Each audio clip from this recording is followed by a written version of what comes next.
All right, former Secretary of State Hillary Clinton is meeting with the House Oversight Committee in New York today. She agreed to answer questions under oath related to sex offender Jeffrey Epstein in order to avoid a contempt of Congress vote. Now, the former Secretary of State posted her opening statement on social media moments ago, referring to Epstein and Maxwell. Clinton's statement reads in part, "I had no idea about their criminal activities. I do not recall ever encountering Mr. Epstein. I never flew on his plane or visited his island homes or offices. I have nothing to add to that, I should say." CBS News congressional correspondent Nikole Killion joins us live in New York right now. And Nikole, what is the latest on all this? Well, obviously, this deposition has been underway for the better part of an hour, and as you referenced, we now have Hillary Clinton's opening statement, 4 pages, in which she pushes back against the reasoning and rationale for her being here. And while she says that she is happy to cooperate as someone who was a former legislator, a former senator, and understands the importance of legislative oversight, at the same time, she questions why she has been called to testify, since she points out that she really had no affiliation with Jeffrey Epstein, didn't recall meeting him. So let me quote something additional from her statement. She says, "You have held 0 public hearings, refused to allow the media to attend them, including today, despite espousing the need for transparency on dozens of occasions." She goes on to say that you have made little effort to call the people who show up most prominently in the Epstein files, and when you did, not a single Republican member showed up for Les Wexner's deposition. Of course, that deposition taking place last week of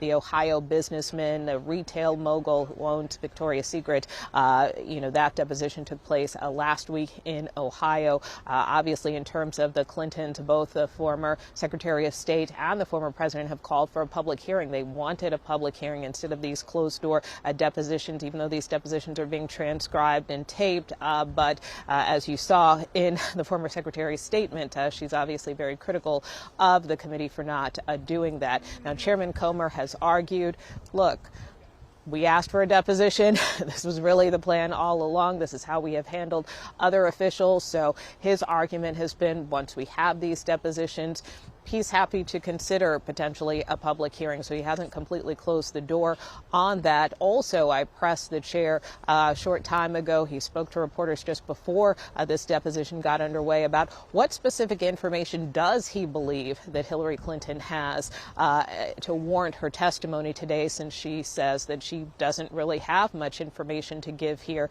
And what he said is that, she has acknowledged interactions with Ghislaine Maxwell, that she was a guest at Chelsea Clinton's wedding.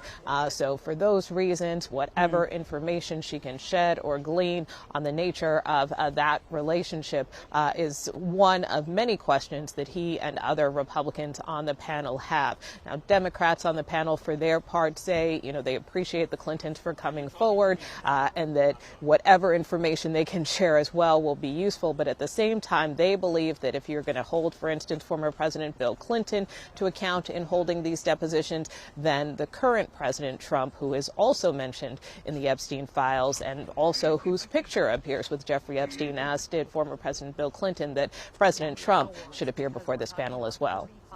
Nikole, has the president talked at all about today's deposition with Hillary Clinton and then tomorrow's with former President Bill Clinton? Well, look, in terms of that, obviously we know that, this has been a long time in the making, that there has been a very robust back and forth between the Clintons and the committee to get to this point in terms of the depositions. Keep in mind that the Clintons were subpoenaed back in August of last year. So there have been months of back and forth negotiations between their legal team and the committee. They've gone through numerous dates. At one point, they were scheduled to appear for depositions in January, and when they didn't show up, that is what prompted the Oversight Committee to hold the Clintons in contempt of Congress. They moved forward with 2 resolutions to do just that. It did not come up on the House floor for a vote because of this agreement that was reached with Clinton's legal team to do these depositions here today. So for now, the House is not moving forward with contempt of Congress against the Clintons, although I would note that Speaker Mike Johnson and Chairman Comer haven't completely ruled it out, but we will see if their posture changes now that the former Secretary of State has made her appearance here today. Okay, Nikole Killion, thank you so much for your time today. We appreciate it.